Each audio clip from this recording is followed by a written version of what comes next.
Olá pessoal, tudo bem? Me chamo Márcio Gadelha, sou médico do esporte e a gente vai comentar um pouquinho o que aconteceu com o jogador da Dinamarca ontem, tá? Vamos falar em 3 momentos. Primeiro parte do vídeo é o protocolo de atendimento. Será que o médico tratou de maneira correta?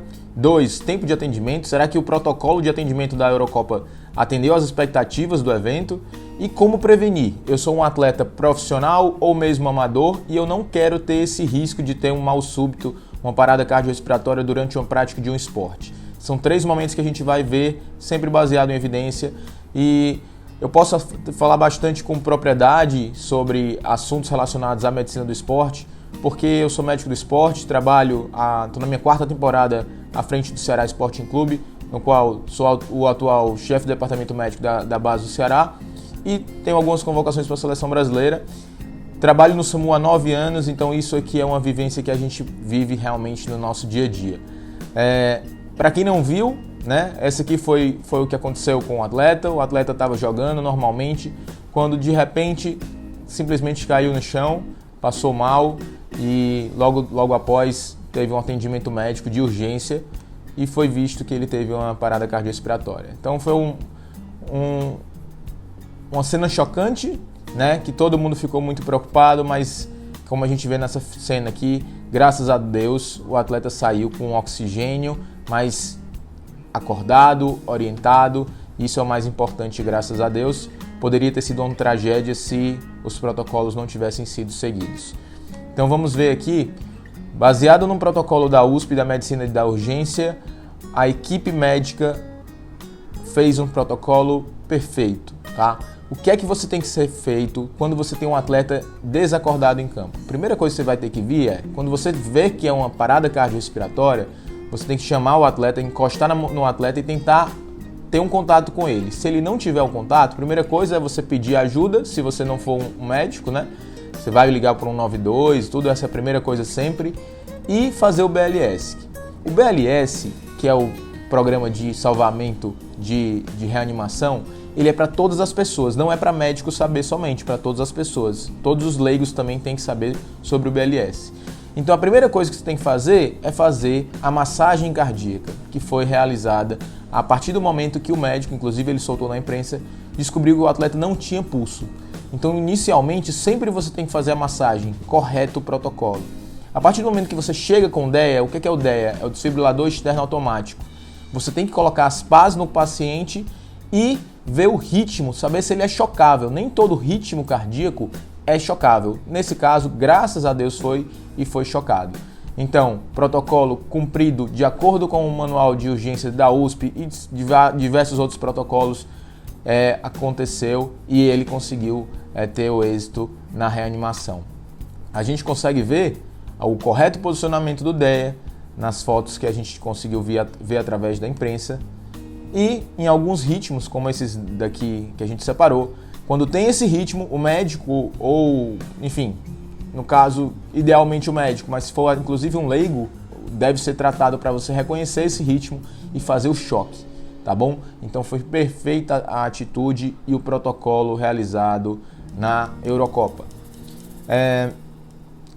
Aqui a gente trouxe um vídeo do momento que provavelmente ele foi chocado, né? A gente não consegue ver o atleta, né? Estavam fazendo uma cobertura ali para dar privacidade, óbvio, dos procedimentos médicos, mas você pode perceber que o atleta faz uma espécie de um salto, provavelmente foi o momento do choque, a gente vai acompanhar.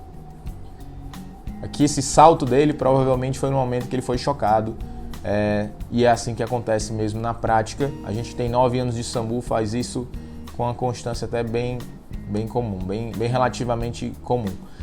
E o tempo de atendimento foi criticado ao nível da imprensa, né? Tiveram alguns colegas médicos que que criticaram isso. Não quero entrar no mérito do colega, eu vou colocar aqui, expressar a minha opinião, que trabalho muito à beira do campo, tenho uma experiência com pré-hospitalar em relação ao serviço de atendimento médico de urgência no SAMU.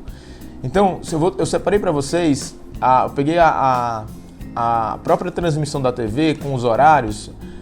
Ele caiu no chão às 42h09 do primeiro tempo. A seta branca a gente observa já o atendimento chegando exatamente com 20 segundos. Então, assim, aos 42h29 já tinha gente do lado dele. Um campo de futebol, ele estava no outro lado do campo. Então, assim, eu considero um atendimento ultra rápido.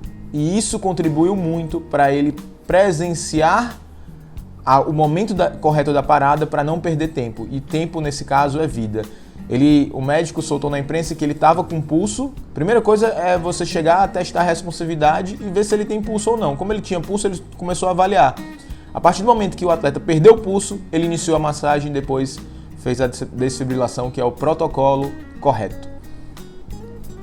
E como prevenir? Eu sou um atleta amador e tenho medo disso acontecer comigo quando eu estou fazendo minha corridinha.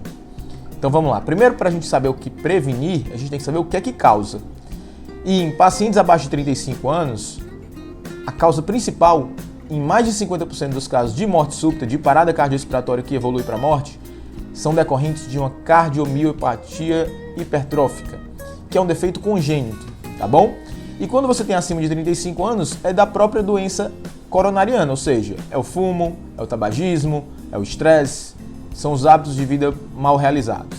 Então, se você é jovem, é mais comum de você morrer de algo congênito. E se você tiver uma idade um pouco mais avançada, deve ser de acordo com seus hábitos. Então, primeira coisa de tudo em relação à prevenção, óbvio, que eu vou falar sempre, todo mundo fala sempre, evitar cigarro, ter um hábito de vida saudável, não ter diabetes, controlar a diabetes, cuidar da pressão, uma boa alimentação, uma boa qualidade de sono, evitar estresse. Óbvio.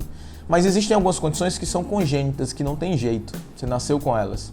E nesses casos é importantíssimo a questão da prevenção. Esse livro da Medicina do Esporte, do pessoal da Unifesp, que é onde eu fiz a minha residência de joelho, na Universidade Federal de São Paulo, mostra que o que diagnostica a cardiomiopatia hipertrófica seria o ecocardiograma. E quais exames a gente vai fazer? Toda vida a gente vai fazer ecocardiograma? Bom, então vamos lá. São 3 formas de você prevenir, em termos de diagnóstico, né? Primeiro você tem que ir para um médico para ele ser avaliado, para fazer uma avaliação para participação. E o exame mais simples é o eletro. Então o eletro, ele é recomendável para todas as pessoas que vão fazer alguma atividade, mesmo que recreacional.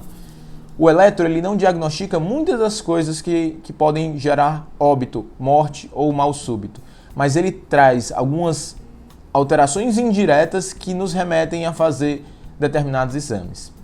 O teste de ergospirométrico, que é a nossa pré-temporada ali no Ceará Sporting Clube, que a gente faz o protocolo em todos os atletas pré-participação do teste ergométrico e também do ecocardiograma.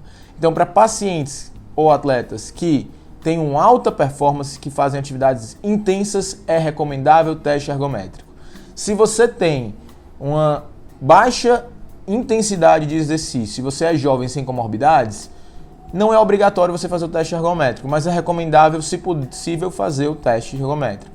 Ele pode ver algumas arritmias que são presentes durante o esforço e que muitas vezes no eletro sozinho ele não aparece. Então, acima de 35 anos para o homem, acima de 45 anos para a mulher, ele é recomendável. Se você tiver plano de saúde, tiver condições, eu faria ambos. E por fim, o ecocardiograma. O ecocardiograma ele é mandatório em atletas de alta performance com alta intensidade de treinos. Ele é sempre mandatório. Mas para o atleta não profissional que faz atividade baixa, ele também não é obrigatório nos guidelines, porque o custo dele, para você colocar num guideline, seria muito alto. Agora, se você tiver condições de fazer um eco, porque é ele que vai diagnosticar a principal causa de morte súbita durante a atividade física, que é a cardiomiopatia hipertrófica. Então, se você puder, se você tiver condições financeiras, de acessibilidade, de plano de saúde, o ideal é que você faça um eletro também, mesmo para atividades de baixa intensidade, apesar de que ele é só obrigatório nos guidelines para alta intensidade. Então é isso que eu queria falar para vocês. Parabéns à equipe da Dinamarca, da equipe médica da Dinamarca.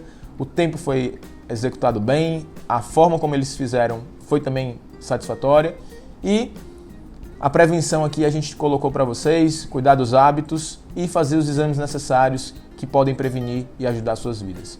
Um grande abraço e até o próximo vídeo, pessoal!